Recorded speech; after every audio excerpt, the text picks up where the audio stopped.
വരരുത്.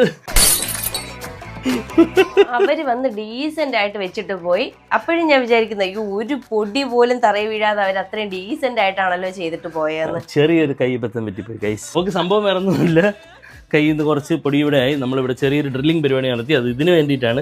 ഇത് ഷൂഡനിൽ നിന്ന് ഓർഡർ ചെയ്ത അയൺ ബോർഡും അയൺ ഹോൾഡറുമാണ്. ഇത് പൊക്കാനാണെങ്കിൽ വളരെ സിമ്പിൾ ആണ്. ഇങ്ങനെ പൊക്കി അങ്ങ് വെച്ചാൽ മതി. എല്ലാ വീട്ടിലും ആവശ്യമുള്ള ഒരു സംഗതിയാണ് ഈ ഒരു അയണിങ് ടേബിള്. ഞങ്ങൾ വേറൊന്നും മേടിക്കാന്ന് വിചാരിച്ചിട്ടിരുന്നത്. അപ്പോഴാണ് ഈ ഷൂഡിന്റെ ഇങ്ങനത്തെ സംഗതി കാണാൻ. നമ്മുടെ ഈ ഐറ്റം ഉണ്ട്, പക്ഷെ എന്നിരുന്നാലും ഒരു ഇതും കൂടെ ഉണ്ടെങ്കിൽ ഒരു സാറ്റിസ്ഫാക്ഷൻ ഉണ്ട്. ശരിക്കും സ്ഥലപരിമിതി കൊണ്ടാണ് ഞങ്ങൾക്ക് ഇത്. ഫ്ലാറ്റ് ആകുമ്പോഴത്തേക്കുള്ള ബുദ്ധിമുട്ടെന്ന് പറഞ്ഞാൽ ഒട്ടും സ്ഥലമില്ല. അപ്പൊ അങ്ങനെ എന്റെ ഓഫീസ് ടേബിളിലൊക്കെ കൊണ്ടുവച്ചാണ് ഇത് ചെയ്തുകൊണ്ടിരുന്നത്. അങ്ങനെ ഞാൻ ഗതികിട്ട് ഞാൻ കണ്ടുപിടിച്ച ഒരു സൊല്യൂഷൻ ആണ് ഗൈസ്.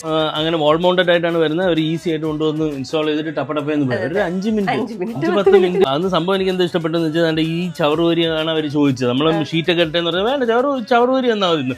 എന്നിട്ട് അത് അതിന്റെ അടിയിലോട്ട് വെച്ചിട്ട് ഡ്രില്ലെന്ന് 2 ഡ്രില്ല് അടിച്ച് അങ്ങ് വെച്ചിട്ട് എന്ത് ഡീസന്റ് ആയിട്ട് ചെയ്തിട്ട് പോയി നോക്കും. ചെയ്തിട്ട് പോയിട്ട് ചേട്ടൻ ഇങ്ങോട്ട് ശ്രദ്ധിക്കാതെ വന്ന് കാലിട്ടങ്ങ് ഇതാക്കി. ഇനി അത് പണിയായി. പക്ഷെ അവര് നല്ല ഡീസന്റ് ആയിട്ടാണ്. ഇവിടെ ഒരു ക്ലിപ്പ് വരുന്നുണ്ട്. ആ ക്ലിപ്പ് ഇങ്ങനെ വലിച്ച് ഇങ്ങനെ ആക്കി കൊടുത്ത് കഴിയുമ്പോഴത്തേക്ക് ഈ സാധനം ഇങ്ങനെ പോകും. 2 സൈഡിലും ഉണ്ട്. രണ്ടും കൂടെ ഒരുമിച്ച് വലിക്കണം. കണ്ടപ്പോഴത്തേക്ക് ഇവർക്ക് ഇത് മാത്രമല്ല ഷൂറാക്കും സ്റ്റഡി ടേബിളും ഒക്കെ ഉണ്ട്. പിന്നെ ഓൾ കേരള, തമിഴ്നാട്, കർണാടക ഡെലിവറിയും ഫിറ്റിംഗും ഒക്കെ ചെയ്തു കൊടുക്കാറുണ്ട്. അപ്പൊ പെട്ടെന്ന് അവിടെ വൃത്തിയാക്കിട്ട് വന്നാൽ നമുക്ക് ഫുഡ് കഴിക്കാം. ബൈ. ചേട്ടൻ വൃത്തിയാക്കും.